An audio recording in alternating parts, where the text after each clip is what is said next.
listeners, and welcome to a brand new episode of Never Seen It. My name is Betsy, and with me is Trent. Hello, Betsy. This is a new month, and it is once again Big Movie May. Big Movie May. We did this series last year, and it was just a bunch of movies that kind of had nothing to do with each other other than the fact that we really should have probably seen them by that time. Yeah, we watched, what was it, Braveheart? We did Taken. Raging Bull and the French Bull. Connection. Yeah. So this year we are doing it again, but it is specifically a 1970s edition. And we are going to start right away with a banger. From 1976, we are watching Taxi Driver. Doing another Scorsese movie that, by all rights, I should have seen by now, but I've never actually sat down to watch it. That's right, listeners. I have seen this movie exactly one time, and Trent, you have never, ever watched this movie. Nope. What do you know about Taxi Driver? So this was not Scorsese's first movie, but was it maybe the movie that got out in front of a lot of audiences? It was more popular than his previous one. Kind of one of those critically well-received movies. Maybe because Raging Bull came out in 1980, so that would have come out. I mean, I don't know if there was even any between Raging Bull and Taxi Driver, because both movies star Robert De Niro, so they were kind of getting their stride going. Honestly, other than the fact that it's De Niro, Jodie Foster is in the movie. I know there's a few other people that I know I'm going to know their names, but like the people in it, I know, and I know that it's about Robert De Niro as this kind of loner guy who just happens to drive a taxi, and the fact that it's an examination of this guy and him just being with himself. And as I said, I've only seen this once, and it was probably close to 20 years ago. It's been a very, very long time. And I've brought it up many a times. I brought it up when we watched Raging Bull. Me and Scorsese. It's about 50-50, where I will just watch the movie and right away I'll be like, okay, I like this one. But more often than not, I watch his movies and go, I don't know how I feel about this. I've never actively disliked any of the Martin Scorsese filmography, but sometimes it takes me multiple watches. You're at least outside of the mainstream. Like, you didn't really like The Departed right away. Not either. right away. It took a few watches before I could really understand and appreciate it. And I have watched many more of his movies since I watched Taxi Driver for the first time. So my hope today is that I'm going to get more out of this than the last time I did. But it is kind of surprising, as people who like movies and in the world of cinema, Taxi Driver's a big fucking movie. Yeah, not to get too far ahead here, but do you remember liking it? Is this on your good Scorsese list? I have almost no recollection of this movie, if I'm being completely honest. This is almost going to be like a first-time watch for me. I don't know if it was because I wasn't really paying attention, like I just had it on in the background and was doing something else at the same time. The vibe I kind of think I know about this movie is that it is a slower paced kind of a movie where you can actually drill down into the Robert De Niro character and exploring, like, okay, why is this character interesting? Why is he interacting with these other people? And what impact is he having on the world, I guess? And like a lot of cinema from this time, it is gritty New York. It is the dirty 70s. It's exploring a lot of those themes. So I feel like you and I don't really know exactly what it is we're going to watch, and that is okay. That is the point of this podcast. Yeah, and the whole point of us doing the 1970s thing is, we've said many, many times, this decade is a blind spot for us for the entirety of the decade. But now that we've been doing this podcast and we've been exploring a lot of the 1970s cinema, it's some of our favorite shit that we've done so far. So all of these movies that we're going to be covering in May are very large, so I'm really excited to get started. So let's do it. We're going to start with the first one. We're going to go watch Taxi Driver, and we'll be right back.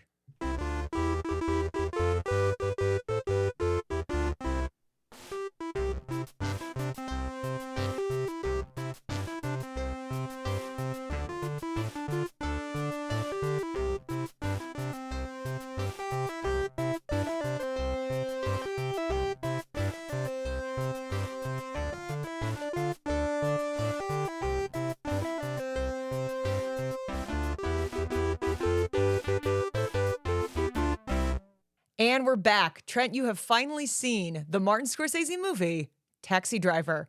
What did you think of it? Betsy, before I answer your question, I would like to point out in 350 movies, by the way, this is movie 350 that we're covering for this show. 350 movies, we've never had a character named Betsy in a movie. Not to my recollection. I cannot think of anybody. We've had a Trent. Back when we covered Swingers, I think it was a year or two ago, there was a Trent in that movie. But no, I don't think we've ever had a main character named Betsy. It's always very distracting for me, but I Both made of it. us. Yes. Both of us. Anytime there's a character named our names, because they're kind of uncommon in this year, 2025. Anyway, Taxi Driver. I get it. I really do, because early on in watching this movie, I could see the vibes. I could feel the vibes coming out of the television. What I mentioned in the intro is correct. This is a very slow burn. You get very few characters, but you just get to watch this guy go through the motions of his life. And also kind of slowly descend into madness. I mean, it's not so slow, because this is over the course of, what, months? It's a few months. It's like the summertime, basically. Yeah, because we also get his diary entries, and they are kind of documenting his progress, like you said, into madness. At least the madness that comes about when you are a young, lonely man. But it's not just that. There's a lot of stuff here they touch on but don't linger on. The fact that he is a Vietnam vet. He is. They don't explicitly say it, but there's like a Viet Cong flag somewhere in his apartment. He wears a military jacket. He says he was in the Marines. And for 1976 and for his age, it makes sense. So you've got this guy who, if we're going to apply the logic of most of the guys who are in Vietnam, he's pretty fucked up. And nobody was really dealing with that. He talks about having headaches. He's an insomniac. Yeah, he's got a huge scar on his back. This guy, if you spend months and months and months working night shifts and not interacting with other humans. And working. And you only work. And you have PTSD probably. And you can't sleep. It is going to make you a crazy person.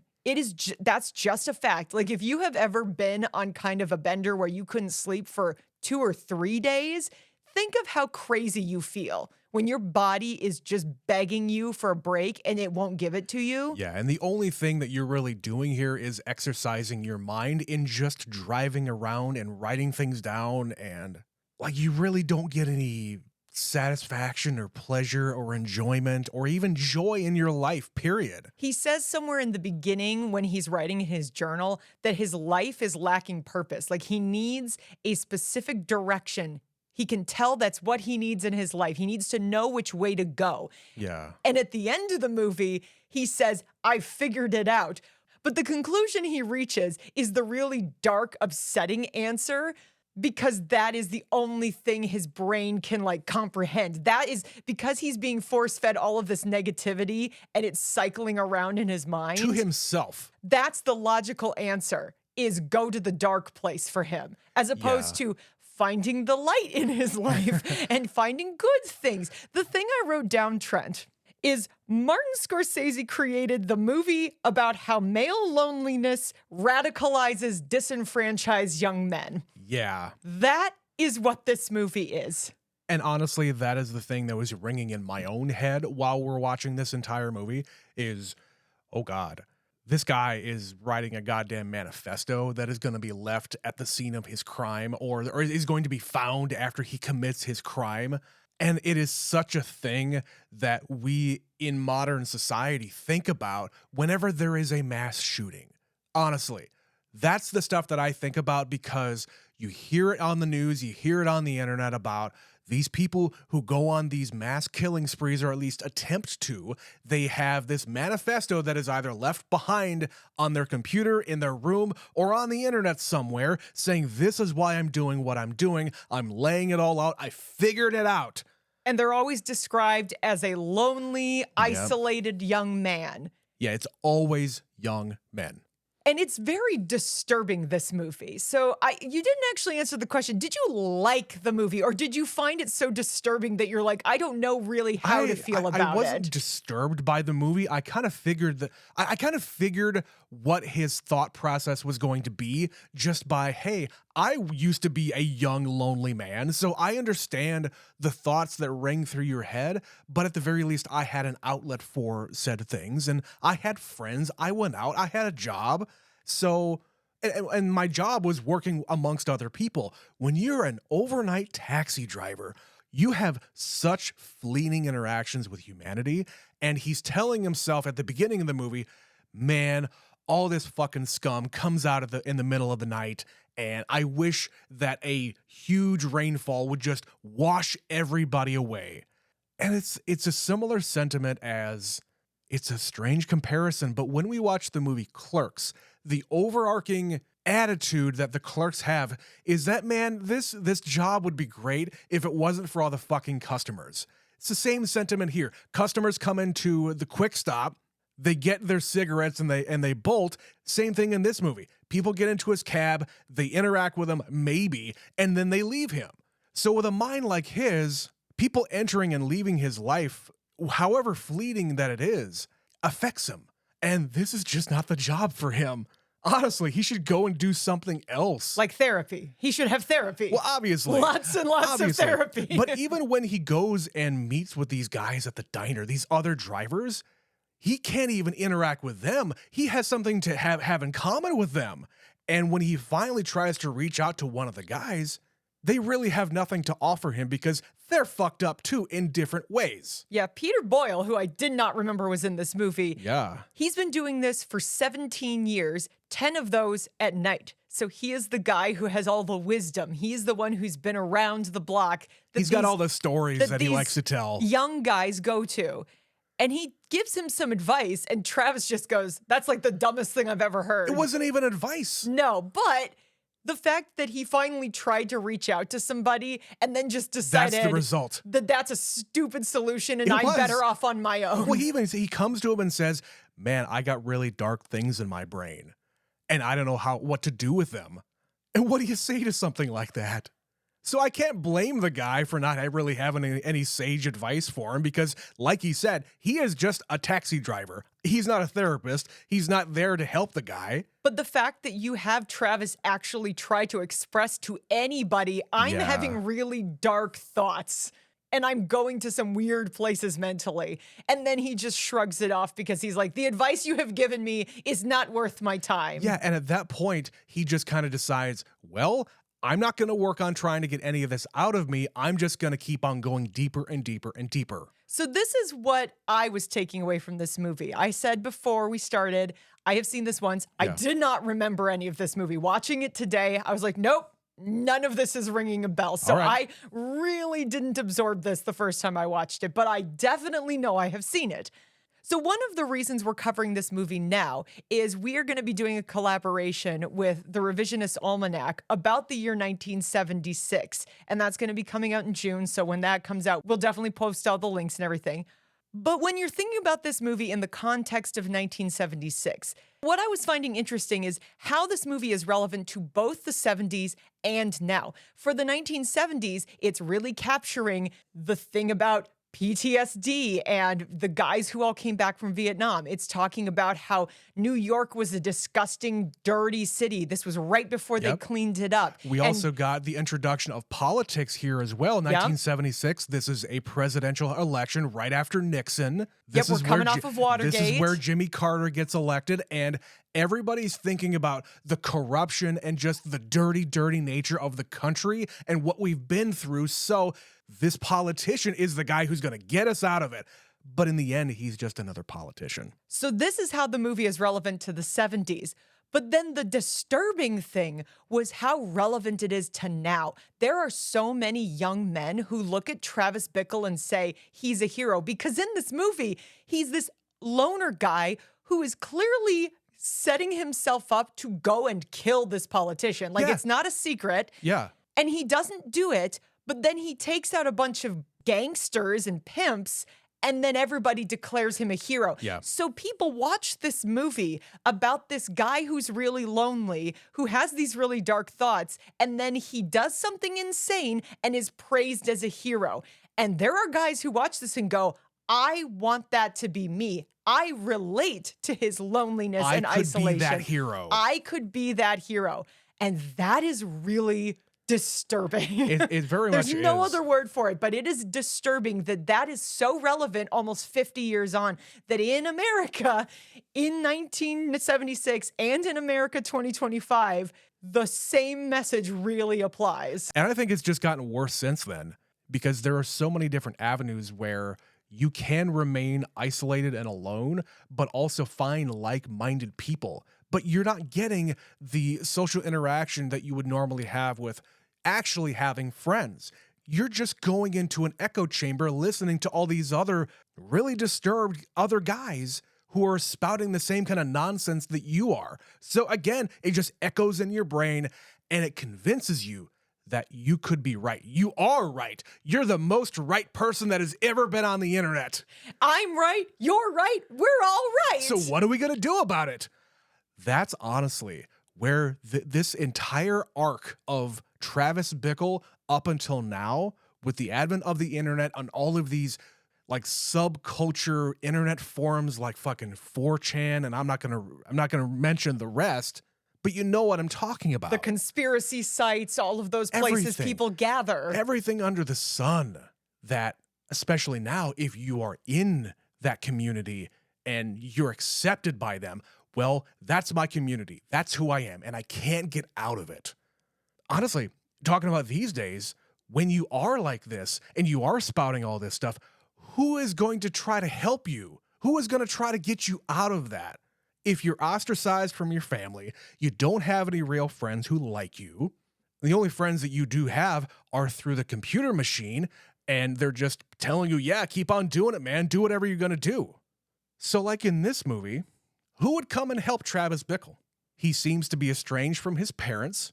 At the end of the movie, when he's about to go and do a thing, he writes a letter to his folks, supposedly, saying, I can't tell you what I've been up to. I can't tell you my address. However, I've been seeing this girl trying to self-elevate himself. I've been seeing this girl for months. I'm working for the government on a secret mission. I have secret government assignments that I can't talk to you about.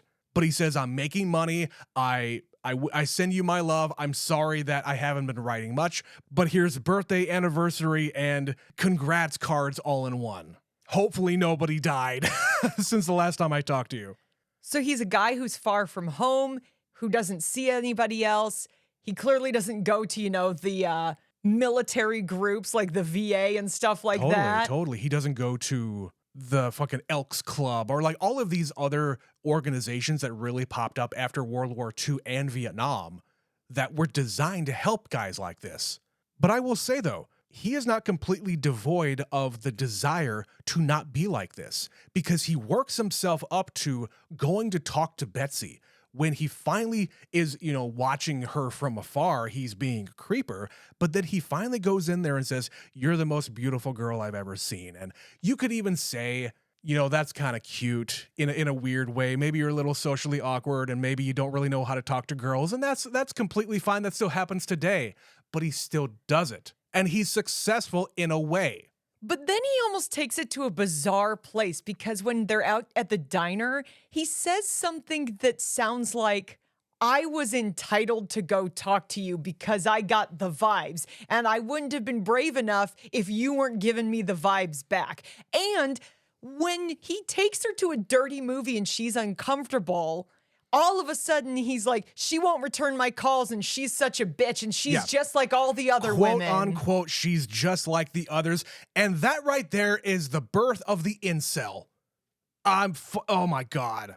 It's the same kind of shit that we were dealing with today. All these women are all the same. They don't like men. They're all a bunch of fucking lesbians. Never mind the fact you took her to a place she didn't want to be. You didn't ask her. She told you, like, before you went in, right? I don't want to go in here, but she went in anyway because she was trying to be nice. I come here all the time, yeah. And then when she leaves, you're offended.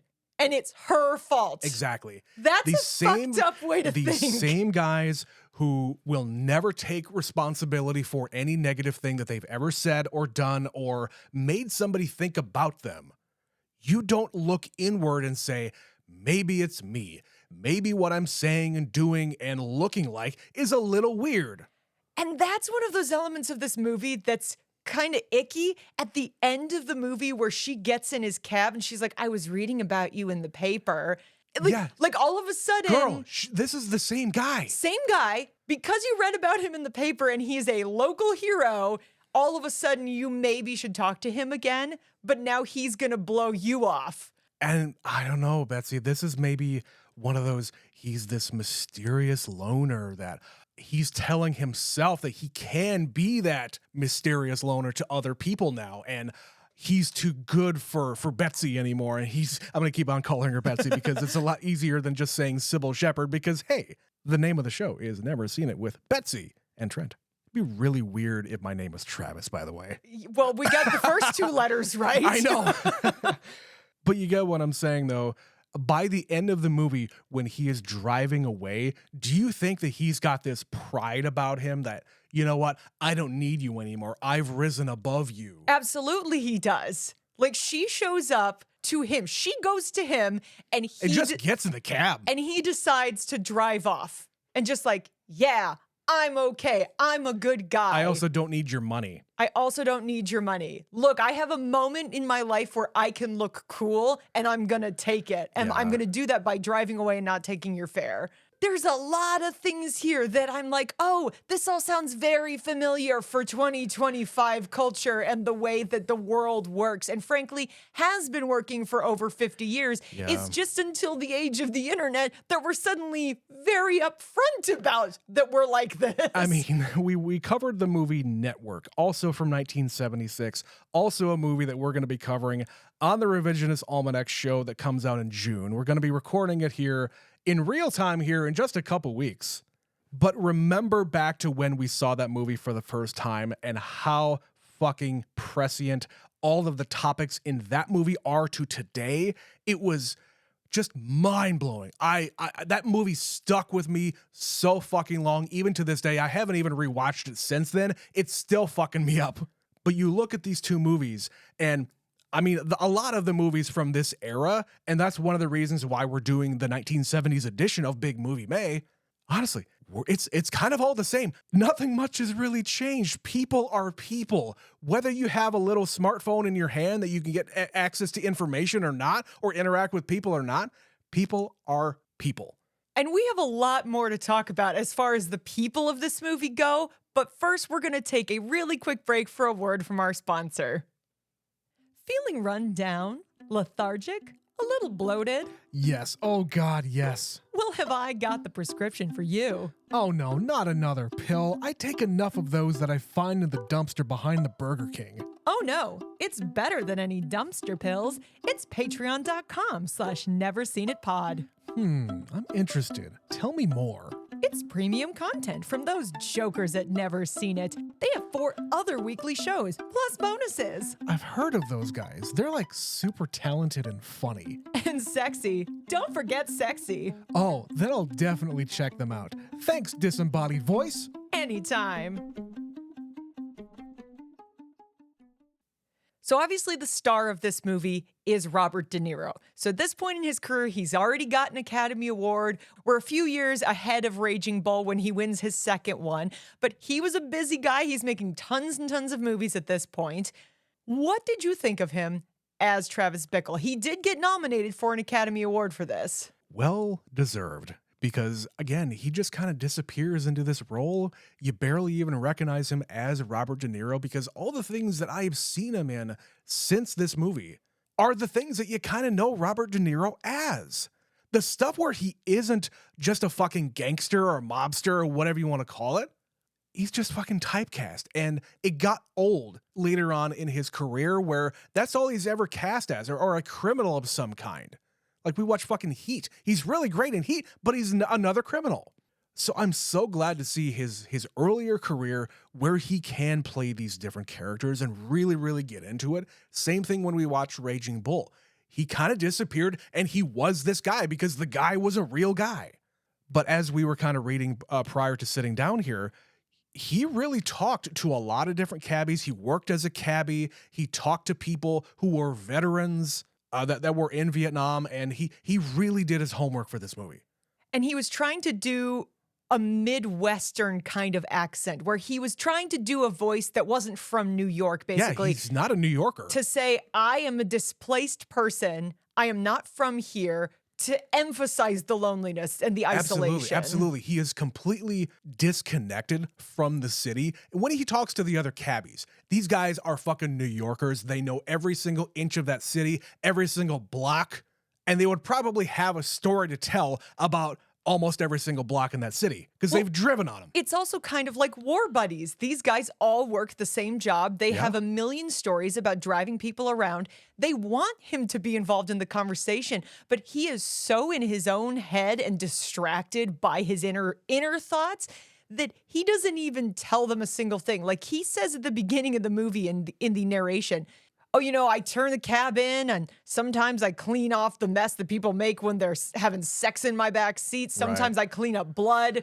Yeah, and then he just moves on with his day. He says, I will go anywhere. I will pick up anybody. I do not care. Which a lot of other cabbies, especially in the 70s, would never say that. No. Like, I'm never going to go to the Bronx. I'm never going to go to Harlem. I'm never going to go to Long Island or whatever the fuck. There were some extremely dangerous neighborhoods in New York in the 1970s. I mean, they showed one of them here. He's driving in a neighborhood and people are throwing shit at his car. They egg his car. Yeah, they egg his car and throw like glass bottles at it. Just for driving down the road. Yeah, just for driving down the wrong road, in their opinion anyway. So there was a thing that we were kind of reading here about the character of Travis Bickle, in that originally it was maybe meant to be like he's a racist and he doesn't like black people, and when he's going to go on a spree, he's going to kill a bunch of different black people, but it doesn't really come through in this character. I think they kind of rewrote it on the fly as they were making the movie. They, in good sense, realized that it would reflect badly and be received poorly if it was a white vigilante type just going around killing black people. And I'm very glad they changed it because, given all of the previous conversation in this episode, I feel like people in 2025 would view that as further reason to justify their cause. Oh God, yeah, you're right. But there is a scene here where he goes into this bodega and he goes into the back and somebody comes in to stick the place up. And he just goes up there and nonchalantly says, "Hey," and shoots this black kid who was robbing the store. He has nothing to do with that. He's going to bolt out of there anyway. The gun that he has probably isn't even loaded. So why are you getting involved in something and killing a kid over a robbery? Because Travis Bickle wants to feel important. And every opportunity that he has, he takes it. And what's really strange is that there are no consequences for any of the things that he does. Exactly. He got away with killing a kid in public with a witness, and the kid and the guy at the counter didn't care. In fact, if the guy wasn't dead, he was going to be very, very quickly because he beats him with a fucking pipe. Yeah, the guy just says he takes Travis's gun, says, "Don't worry about it. I got this. Thanks." He thanks him. Yeah, thanks for the assist in taking care of this guy. I'll take care of it from here. And then later in the movie, there's the whole sequence of him trying to save Jodie Foster.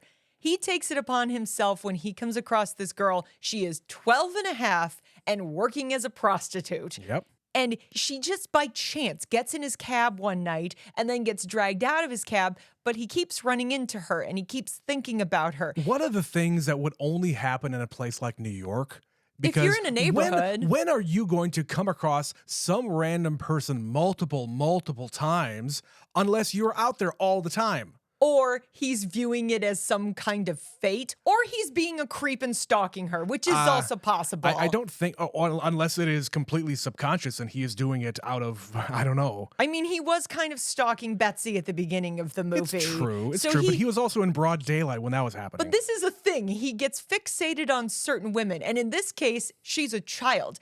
And he doesn't actually want to do anything with her. He's not Yeah. seeking her out because she's so beautiful and he must, see what that's like. No, he recognizes that there is a problem here. It's going back to his idea that this town, this city is filthy and I'm the one that needs to clean it up. Whatever that happens to be, because he lists them all off at the beginning of the movie. But he just goes on this crusade that he's got to get this 12-year-old out of this life and back to her home in Pittsburgh. Yeah, and he's got the money for whatever means that he needs to use it for. He's got the money to either grease some palms or buy her a plane ticket or whatever. Get her another place to escape to. What else is he doing with his money? And his life. And his life, yeah. So why not use whatever time and inclinations that I have to do negative things over here? Let's have a positive impact on somebody. And despite the fact during the climactic scene of the movie where he's gunning people down left and right, and she is yelling, don't shoot him, and he, of course, shoots the guy, and she is screaming and crying in a corner, he gets to be a hero because he saved her. That's real messed up because he's successful. That's the thing. He went on a mission and he completed his mission. And you wonder why people watch this movie and go, oh yeah, Travis, he's a good guy. Yeah, he's a hero, which again just reinforces because he puts all of these news clippings up about himself, the letter that he gets from her parents after the fact. He puts all of it up as a shrine to himself. I'm the hero here, even though I didn't actually have any scruples while I was doing it. And that wasn't his original plan. Of course Clearly, not. His original plan was, I'm going to gun down this senator who is running for president. I don't know if it's that he chickens out or he just doesn't want to get caught. I'm a little confused as to that whole thing because at the beginning of the movie, he's all, I'm going to vote for this guy. He's great because of Betsy. And when Betsy blows him off, Yep. he suddenly says, that guy's the devil and Yeah. I have to kill him and it's my job to do it. Suddenly, everything having to do with Betsy, everything that she is attached to, that's bad now. And I'll get my revenge by killing the guy that she really likes and is working for. And also to get a whole lot of attention as a result. But no, I don't think he chickens out. Like in that moment, he had an opportunity. But the opportunity passed when he was spotted by the Secret Service agents that recognized his ass, saw him reaching for a gun in his coat, and they said, go get him, go get him, go get him, because they're really good at their job. Because he was scoping the place out and like a lunatic was talking to the Secret Service agent days beforehand. That scene was really uncomfortable. It's like, a really quick way to arise suspicion with the Secret Service agent to act like a freaky little guy. I like that scene quite a bit, actually, because, again, he feels like he's really, really smart in doing something very, very dumb. Well, he also is kind of dumb. At the very beginning of the movie, they say, do you have an education? Kind of. Here and there. He basically says he didn't finish school and he wasn't very good at it. I mean, it's a lot more common back then, sure. But it's another element of his character. He's not True. very smart, but he wants to be seen as smart. Totally. And that, again, it translates to present day as well. But in that scene when he's talking to the agent there, the agent is being very matter-of-fact saying, oh, yeah, what's your name? What's your address? We'll send you some information. Clearly just trying to, thinking that he is really, really dumb, that he's going to give him his real information. And then he says, oh, yeah, I live in New Jersey. And he starts to give a zip code that has nowhere near where New Jersey is. All New Jersey zip codes start with a 0. He's saying it starts with a 6. And it has 6 digits. And it has 6 digits at the beginning, yes. But knowing what I know about zip codes and area codes, yeah, you're nowhere near that, man. But I suppose, the smartest thing that he does do is he doesn't give his real name, he doesn't give his real address, and he just walks away. At that point, maybe the agent is going to do something, maybe he's not, maybe he's going to try to, at least he makes a mental picture. Because he tried to get the photographer on site to take his picture so they had it on file. Right. But he ran away too fast. To give it to all of the other agents to say, hey, keep an eye on this guy if he ever shows up again. Because again, they're very good at their job. Speaking of people good at their jobs, let's talk about some other folks who are in this movie. He meets Betsy, who is in the office where it's the campaign headquarters. She is working for the election campaign for this senator. Yeah. And so there we meet Betsy, played by Sybil Shepherd, and in his feature film debut, a very, very young Albert Brooks, who I think is playing her boss in this movie. Well, if he is her boss, it's just another testament to the 1976-ness of this movie in that he is being very flirtatious and handsy with her. He clearly wants something to happen, but as Travis observes, I was looking at you and I could see there was nothing there. I mean, he is very observant. Albert Brooks is the neurotic guy he often is in movies. Yeah. And when there's the scene where Travis comes in and asks her out, you can just see him literally poking his head out from behind the pole. He's watching them in center frame, out of focus, but his big curly hair is hard to miss. You're right. We need to do some Albert Brooks movies on this show. We gotta find a way to work some in because this is only the second time we've ever gotten to talk about Albert Brooks. And the first time was Drive, which is a very, very different role for him. Definitely. I just don't know where I could fit in. I don't know where I could fit in an Albert Brooks movie, if not in an Albert Brooks series. So, hey guys, if you want us to cover some Albert Brooks movies, let us know. Email us. But yeah, Sybil Shepherd here. I can't really tell you if I've seen any Sybil Shepherd movies. I watched her show back in the day. As 90s kids, we know Sybil Shepherd from a sitcom around that time. Yeah. But yeah, she was a big movie star in the 70s. And then that just kind of stopped and she went to TV. So like Moonlighting was in the 80s. Yeah. And that was her big breakout into television, and she never really went back to movies. Yeah. That's an odd thing. To go from movies, being a big movie star, to television, it usually goes the other way these days. But I think she's good in this movie. I think so too. The thing that I was thinking of here when it comes to her is I just don't understand why she continued to see the guy. Because clearly, even when they go out to coffee that one time, I just don't see any kind of spark. Obviously, he's kind of a weirdo creeper guy, but she continues to see him and doesn't, I don't know. She says he's a contradiction, and she's clearly intrigued by him. And if she's spending her days with the Albert Brooks types, and then this guy who is, ex-Marine, he's handsome, he's very bold, like he walked right in there and said, "You're the most beautiful woman I've ever seen, let's go." And she's already observed him. That cabbie is staring at us. Yeah. It's not like she is annoyed with it or creeped out by it. She's just like, what's with that guy? I'm not a woman, so I can't really tell you what goes through a woman's mind when it comes to a guy like this. But if it was me, I honestly would not have pursued that in any case. It would be in her better interest to not, but clearly she has some kind of fascination with him. And realistically, she interacts with him 3 times. 3 times before she's like, I should not be dating this person. He is a little bit kooky.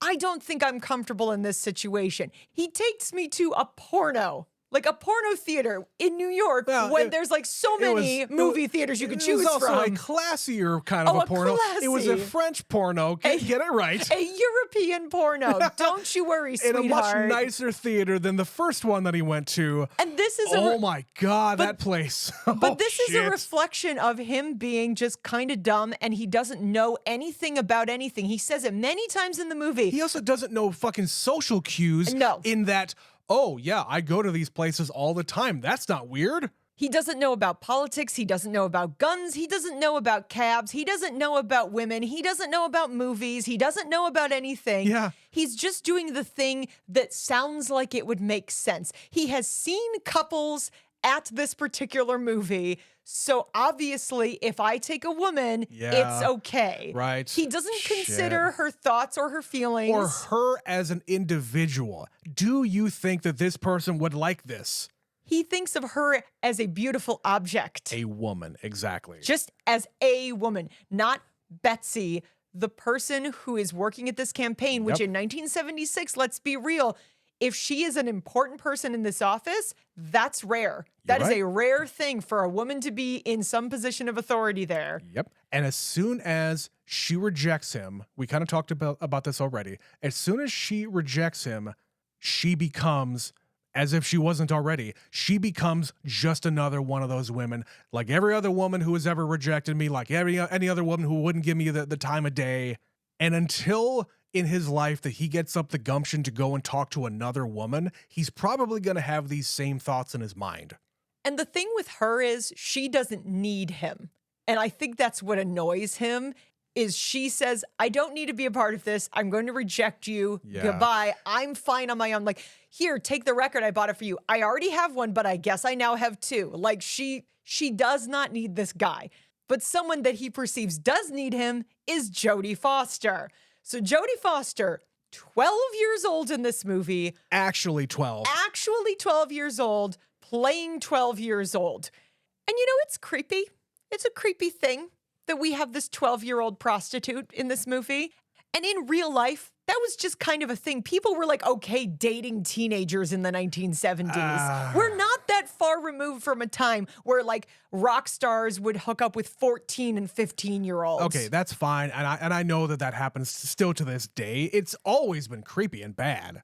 But the fact that it's in the movie here, I mean, it's just another testament to what he is talking about in that, yes, this world, this city is a dumpster and this is the bullshit that is happening. I see it every day when I'm out here 12 hours a night.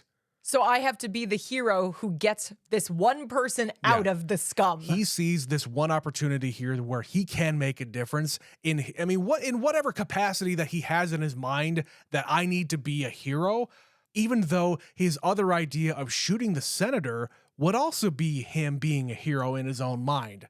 So no matter what he does here, whether it's a horrid thing like murder of a U.S. official or saving a little girl, in his mind, it's the same thing. It's the same righteous cause. So this was totally unplanned, the fact that last month and this month we are starting each respective series with a movie that has Jodie Foster in it. Yes. So now you said in Contact, she is quite good. That's when she's, in her 20s. Here, she is 12 years old. What did you think of her abilities in this film? It's honestly uncanny. Based on what I know that she's done in later years, she sounds the same. She kind of looks the same because, I mean, it is her, obviously, but you look at her and that's just a young Jodie Foster. She's just smaller. That's all. She's just smaller. The acting ability and prowess is still there. And she also got nominated for an Academy Award for this. Yeah. I mean, it's well-deserved, I would say, because, hey, and this wasn't even introducing Jodie Foster. She had been making movies for years at this point. Fuck. The earliest one I've seen from her, I think, was 1970, maybe. I've seen one when she is straight up a child. And we talked about this before on one of our Patreon shows. There was another version of Freaky Friday starring Jodie Foster as the kid. Also from 1976. Yeah. Fuck. we have not watched that one. I don't think we will. And I'm glad that movie exists because she gets to be a kid, even though in that movie it's a body swap movie and she's acting as an adult. Yeah. There's this weird thing about 12-year-old Jodie Foster looking and acting way above her years. And just the fact that she is in that Freaky Friday movie and me watching the Lindsay Lohan Freaky Friday version, it's the same thing there.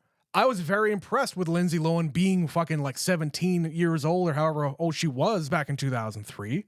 But there is something to say here. I think what you're trying to say here is I think there is something to say about taking young actresses, whether they are male or female, especially female, and putting them in a position where they have to act more adult.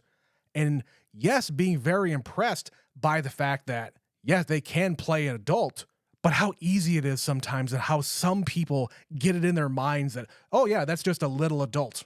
But she's 12. I reiterate, 12 years old.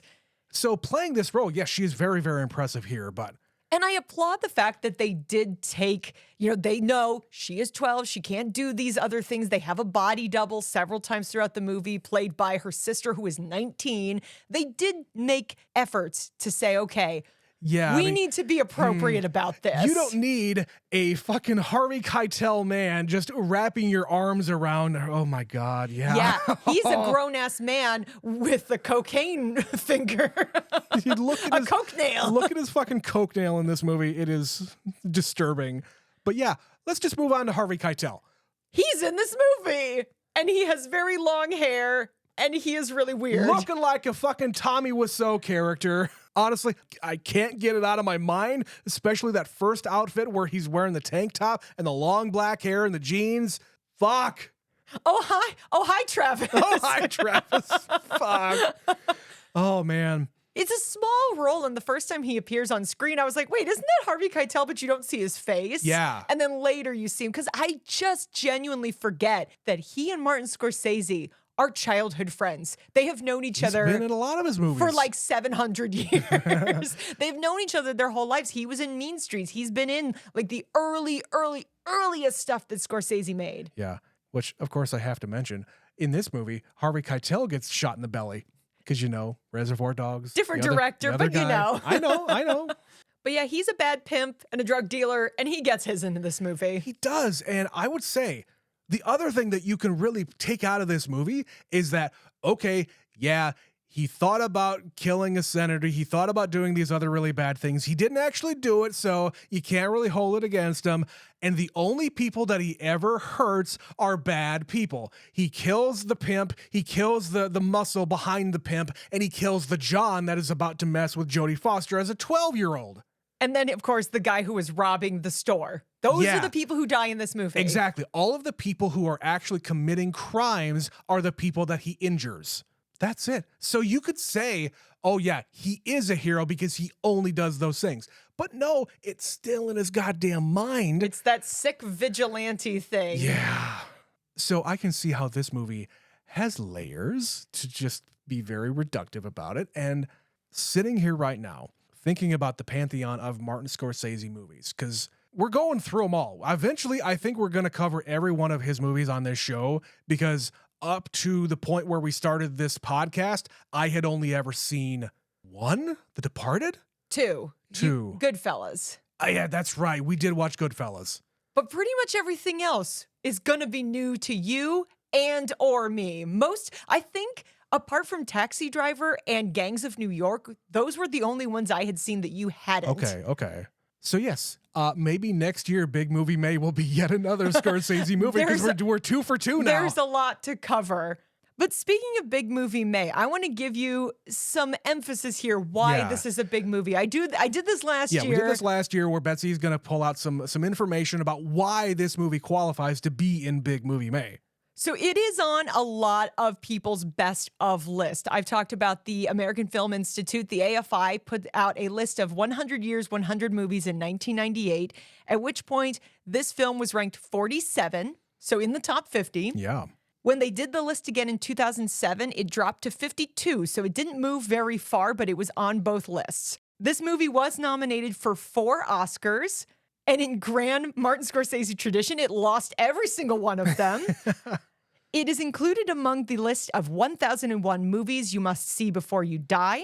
It is in the top 250 narrative feature films list on Letterboxd. In 2022, the Sight and Sound list ranked this as the 29th best film ever. It was the 17th highest grossing film of 1976. It has an 89% on Rotten Tomatoes, and this is a movie with a lot of entries, a lot of ratings on that platform. Yeah. So for it to still be at 89% is pretty fucking good after 50 years. I mean, now that I've seen the movie, I can see why, people looking at this movie in modern days, reviewing it, they might give it a negative review just by saying, hey, this movie glorifies the vigilantism and the violence and just being this loner guy and having it be okay and glorifying that part of it. I can see why somebody could have that opinion. Also, it being a valid opinion too. And it's not like this movie was a smash success. It was the 17th highest grossing film of 1976. And if you look at the budget compared to the gross, it barely made its money back. It was like a $28 million budget, and it made $28 million effectively. But it was really, really well received critically. Critics loved this movie, including Roger Ebert, who instantly praised the movie when it came out as one of the greatest films he had ever seen. And he put it on his greatest movies list. So his overall, these are the ones you got to watch. Taxi Driver's on it. And this movie was entered into the National Film Registry in 1994. And that feels really early. I don't know how long that's been a thing, but 1994 is the earliest I can remember seeing when I've been seeing other movies that were entered into the National Film Registry. I usually see like 2000s, 2000 something. Yeah. 94 is early. Yeah, and you've started to look at this a lot more now that we've been doing a lot of the horror movie classics over on Never Scream It 101 on Patreon. But the National Film Registry is a bigger deal to me because this is like the top of the top as far as I'm concerned, even though it deals with very, very mature topics and violence and whatever else. If you can get beyond that and recognize that this is a very, very important movie for not only a snapshot of 1976, but just quality in general. And by putting it in this registry at the Library of Congress, they are actively preserving it. They want to make sure this film does not fade into oblivion like so many movies have. They are archiving it and keeping it safe. Which even back in the 90s, the conversation was very, very apparent about film preservation, mainly due to the fact that there was people out there who were trying to go back and colorize old black and white movies and change things and take out all the Nazis, take out all the smoking. We need to get rid of all that stuff because it's no longer, it's passe now.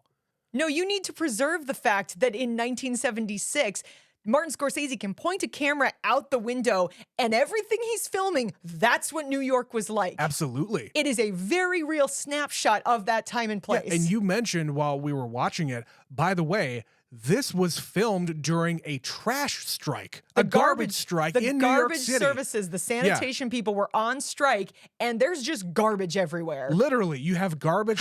Literally. Oh, I need to get out of here. No, you could absolutely see garbage bags just strewn everywhere on the street, on the curb, because nobody was coming around to pick them up. But it just lends it that much more reality. And when he's talking about, yes, the city fucking stinks. Well, it would. Especially in the summertime when there's a garbage strike. It's fucking July. Oh my God. But taking it back to the registry, this was 18 years after the movie came out. Less than 20 years later, they already recognized this was an important film that needed to be preserved. Yeah, I'm really curious when they started that. I'd be really curious what like the first entries were and then how they got into it later. Because I assume that they treat it like a Hall of Fame, like the Rock and Roll Hall of Fame, where only like 3, 4, 5 different groups and artists get in there every year. But at the beginning, it was probably a lot. Like en masse. We're starting it fresh. What are the ones that need to be saved and procured right now? Yeah, I'll be curious to look into that. I agree. That would be some interesting information to have. So, Trent, what else do you have to talk about before we wrap up Taxi Driver? Well, one thing we didn't really mention when we were talking about the idea of these lonely men in their rooms just ruminating on whatever is his obsession with guns. We already kind of talked about he kind of goes from one obsession to the next, to the next, to the next. All of a sudden, after his rejection, he's moving on to the next thing. So he decides, I'm going to get in shape. And you see his fucking arm, like his completely jacked arm hovering over the stove. And he's trying to I don't know what he's trying to do there. I'm pretty sure he had a flame, an open flame, and he was trying to hold his hand above the heat for as long as he could. What the fuck is that? He's insane. I don't know, Trent. But at the beginning of the movie, one of the other cab drivers says to him, You got a piece? You drive around. Do you have a gun? Yeah. And he says, no, I don't do that. But it's not until he gets rejected that suddenly he's like, I'm going to get 4 guns. Yeah, I'm going to move on to my next obsession, and I'm going to get way into guns. I'm going to get a .44 Magnum because he saw it in fucking Dirty Harry, I'm sure. He gets a .38 snub nose. He gets an automatic, and there's another one thrown in there too. The Walter PPK. Yeah.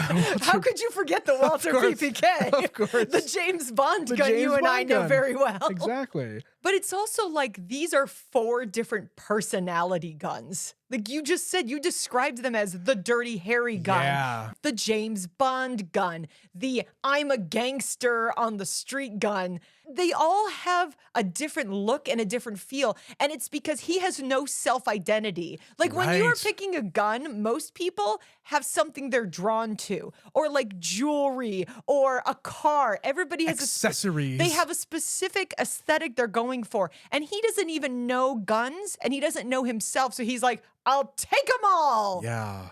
It's the most boring choice he could have made to just buy all the guns. Yeah, and in the scene where he is actually using said guns, we got to talk about that final pull-out shot of it was the overhead shot of all of the carnage that he hath wrought in that building. And what I read was Paul Schrader, the guy who wrote the movie, that was the only scene that he actually wrote direction for. Yeah, it's the only stage direction that he had written into the thing, because this was the vision that he had for how this ended up.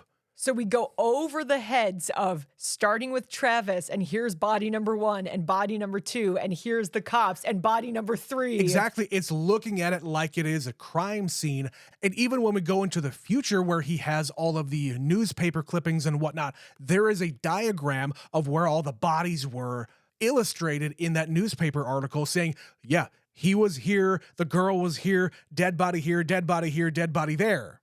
Since we're on that last scene, the other thing we haven't talked about is the fact that he literally would have tried to kill himself in this moment, but he was all out of bullets. All of the guns were spent. And when the cops come in, he has that iconic shot where his hand is completely covered in blood and he just does a little finger gun to the head. Yeah. Is this like a metaphorical end to this version of Travis, and then here on out he's gonna be okay? Like, what the fuck does that mean? I was surprised that he survived, one thing. He was pretty messed up. He got shot in the neck, which, hey, that's gonna bleed a whole lot. He got shot in the shoulder. Yeah, I just did not expect him to survive. And then we get this voiceover saying, hey, you were in a coma. What? He just passes out there because, hey, yeah, you would probably pass out if you didn't die.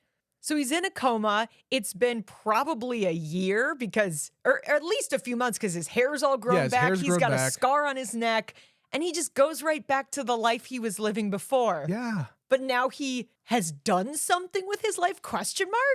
Yeah, the fact that there are no consequences for him and he is praised as a hero is a really dark thing to realize how many people watch this movie, and I think they missed the point. They missed the point entirely. They recognize themselves in it, and for them, Travis Bickle is a hero when he is clearly not supposed to be. He is anything but. At the very least, he tells himself that he's a hero. It's maybe something that he can coast on the rest of his fucking life, and he'll be a legend in the eyes of these other cabbies, but he'll be forgotten about in a month. Fame is fleeting, Trent. Yeah, and for our first big movie May of the 70s, that's a fucking banger. That's really good. That's really, really good, and I think that one's going to stick with me a whole lot. I definitely have some things to think about because this is effectively a first-time watch for me, because I did not remember this movie at all. I'll be curious to see how it stacks up when I rank it against all of the rest of the movies we're watching for this episode. And just in the pantheon of Scorsese. But we would love to hear from you, dear listeners. Do you love Taxi Driver? Is this top tier Scorsese, or is it just too disturbing for you thematically given where we currently are in 2025? Because we're all in the future. You can send us your thoughts to neverseenapod@gmail.com. We got an email from our superfan Stephanie, not about a great movie like Taxi Driver, but rather one of the bad movies, arguably the worst movie in the bad movie series we did last month. It's not even a question. She emailed us about The Room. She begins, I have only seen this movie once. It is so bizarre. I have no real urge to see it again, but it is so ridiculous that it was fun to watch. I've seen bad movies before, and this one takes the cake. Seriously, I can't believe how much I was thinking to myself that I would watch this terrible movie again. Oh, we definitely will. It's going to happen. Yeah. Anyway, she continues, LOL, Trent. I agree that Tommy Wiseau may not have ever had sex. The Room is like an NC-17 soap opera. Yep. The summer before I left for college, my friends and I wrote and filmed a movie. It was full of inside jokes, original songs, and random shots of side character reactions. It may be better than The Room. Honestly, that sounds like something that Betsy would have done with her college friends too. My college friends did make some movies, but I was not very involved in them. Yeah, last time we got together with them, they showed me It wasn't a movie. It was one of these things that, oh, I'm going to put this up on the very, very early YouTube and become a YouTube star. No, it was more, we did some bullshit one night and then said, why don't we put it on YouTube? Because that was a brand new thing. Yeah. And it's still there. So if you ever want to know where that is, hit me up. I might share it with you. Sure. Her email continues, I am so confused by Denny. Nothing about this character makes sense. Most of the characters are so bizarre. What does Lisa do for work? Where did Mike go? I have seen The Disaster Artist, and that was an interesting watch, especially after you watched The Room. I might rewatch that one at some point. I mean, considering the fact that we watched The Disaster Artist right after, same day. Same day as we watched The Room, and we added in a little bit extra in that episode. If you haven't watched The Room and listened to our episode, I mean, I probably shouldn't tell you to go and seek out The Room and have that experience, but also you should. Maybe you should. You should. She concludes, as she always does, telling us what movie she's been watching lately.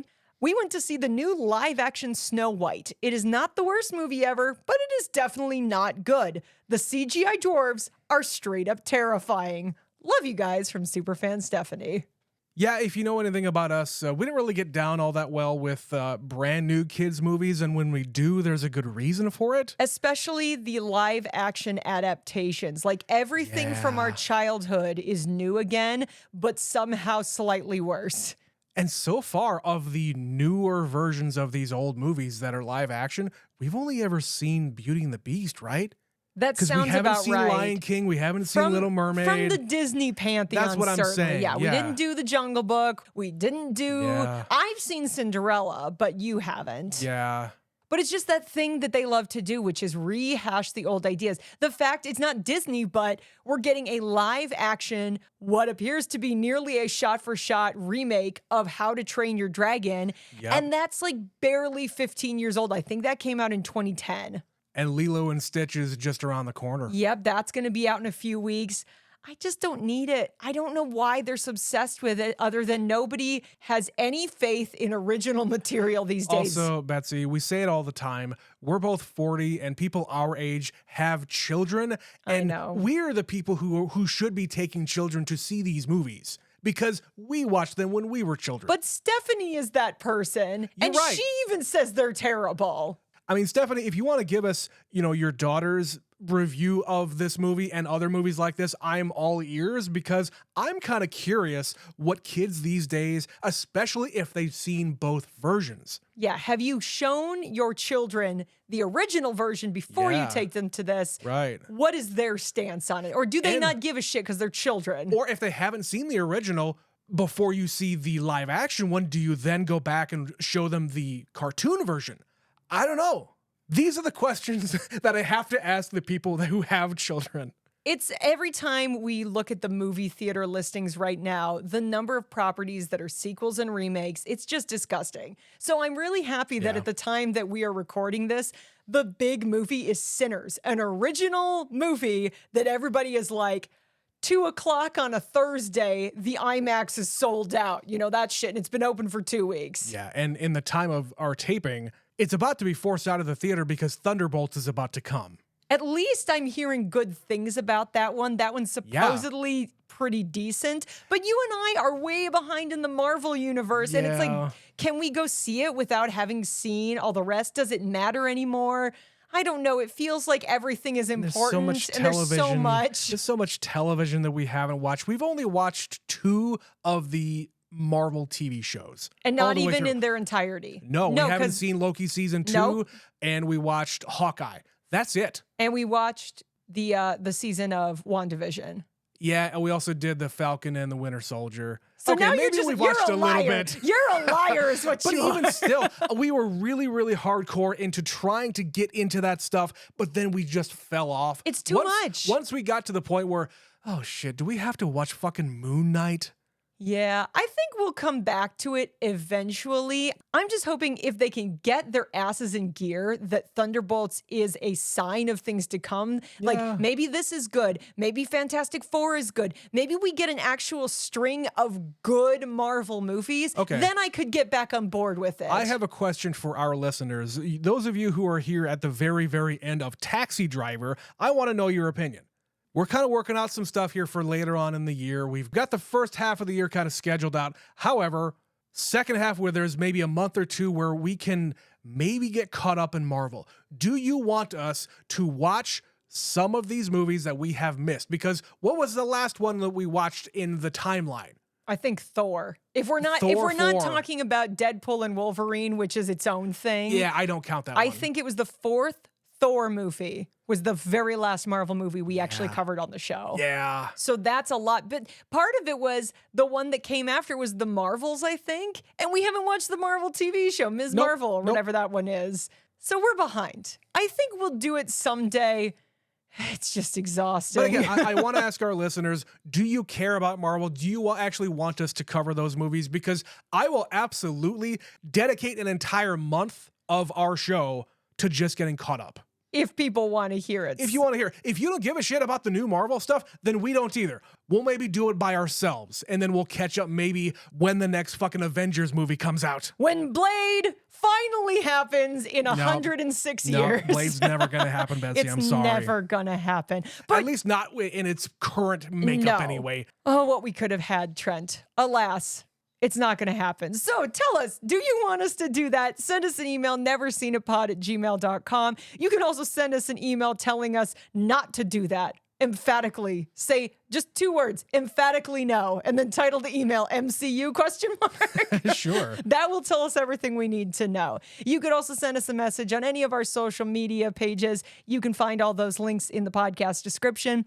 If you would like to hear us cover those shows, maybe not on the main show, but maybe you'd be interested in hearing it in the form of Patreon. That's right, patreon.com/neverseenitpod, where we have tons of other content. We do rom-coms, we do horror, we keep adding new stuff as the fancy strikes. I think by my count, we're almost at 100 extra pieces of content over on Patreon. That includes all of the movies that we cover over there. It includes all of these stupid recordings that I've kept over the years. It includes all of our conversation pits. It includes a commentary track and a brand new show that we just premiered at the end of April called Once More with Feeling, where Betsy and I sit down and watch a movie that we've only ever seen once, and we loved it the first time, but have never rewatched it. We weren't emotionally ready to do it. So finally we're saying, rip off the Band-Aid, let's go, let's do it. Indeed. But all of that again, patreon.com/neverseenitpod. And I think we've rambled enough now at the end of this episode that we're going to shut it down for Taxi Driver. But Big Movie May rolls right along next week. Did you know that there are more movies that got released in the 1970s? So many that we haven't seen. So Trent, tell our listeners what we are doing next week. Well, Betsy, it's really surprising to me that we have only ever covered one Dustin Hoffman movie. I cannot believe that. And that movie was my favorite new movie that we watched like 3 years ago. That was The Graduate. So we're going to be covering another Dustin Hoffman movie. We're watching Marathon Man. So join us next week for that episode. If you've made it this far, we thank you for listening. Yeah, thanks. Until next week, my name is Betsy. My name's Trent. And we'll see you then.